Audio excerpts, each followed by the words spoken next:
অবশ্যই তামিম ভাইয়ের ব্যাট তো মানে সিএ ব্যাট সব শেয়ার ব্যাট দিনই পান। তো সিএ ব্যাট নিয়ে কথা হচ্ছিল যে ভাই আমার যদি এরকম এরকম ব্যাট দেওয়া যায় আপনি যদি বলে দেন তাহলে হয়তো ব্যাট পাঠাবে।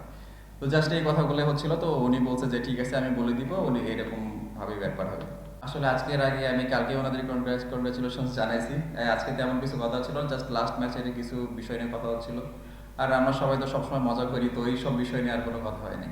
ম্যাচ খেলে সবগুলো ম্যাচেই ধরেন কোনো না কোনো ভুল করে থাকি, তো প্রত্যেক ম্যাচেই থাকে যে ইমপ্রুভ করার অনেক জায়গা থাকে। আর লাস্ট যে দুটো আইসিসি ইভেন্ট খেলছি আমি নিজেও নিজের উপর খুশি না যে যেভাবে আমি ব্যাটিং করছি, যেভাবে আমার রান করার দরকার ছিল সেভাবে করতে পারি নাই। আবার কয়েকটা ম্যাচ আমি ভালো শুরু করছি, শুরু করে ক্যারি করতে পারি নাই।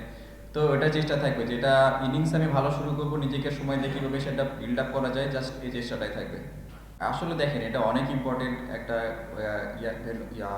খেলা এখানে হবে, কারণ আমাদের লাস্ট 5 ম্যাচ আছে, 5 ম্যাচের মধ্যে আমাদের অলমোস্ট সবগুলো জিততে হবে। তো এখন ডু আর ডাই ম্যাচ আমাদের জন্য প্রত্যেকটা ম্যাচই, তো চেষ্টা থাকবে যে আমরা আমরা পুরো টুর্নামেন্ট না, যে 5টা ম্যাচ আছে সেখানে ম্যাচ বাই ম্যাচ আমরা এগোবো। কালকে যে খেলাটা আছে আমরা জাস্ট এটাই ফোকাস করতে চাই। তো প্রত্যেক ম্যাচ বাই ম্যাচ এগুলো যদি আমরা সাকসেস হইতে পারি তাহলে হয়তো বা ভালো কিছু হওয়া সম্ভব এখান থেকে। অবশ্যই দেখেন আমি নিজেকে অনেক লাকি, কারণ আমি আপনাদের বলছি যে আমি ওনার একটা বড় ফ্যান, তো অপর পাশ থেকে ওনার ব্যাটিংটা দেখাটাও একটা মানে অনেক এনজয় করছে আমি ওনার ব্যাটিং। আর মানে কি বলবো, মানে চোখ জুড়ানো যেটা বলে আর কি, সব শটগুলো ওনার। প্রথম কোশ্চেন যেটা, যে আপনাকে যেটা আগেই বললাম যে ম্যাচ বাই ম্যাচ এগোনোর চিন্তা আমাদের, যদি আমরা ম্যাচ বাই ম্যাচে সাকসেস হতে পারি তাহলে হয়তো বা টুর্নামেন্টটা ভালোভাবে শেষ করতে পারবো আমরা। আর সেকেন্ড যে কোশ্চেনটা করলেন, চেষ্টা থাকবে অবশ্যই ভালো করার।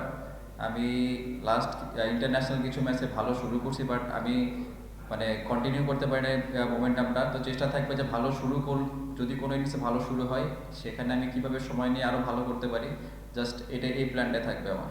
না এরকম করো না, চাপ আমি আপনাদের বলছি যে চাপ তো সবসময়ই থাকে। তো এটা যে যতভাবে নিজেকে রিল্যাক্স রেখে এটা মানে কি করতে পারে, সেটাই ততটাই ভালো।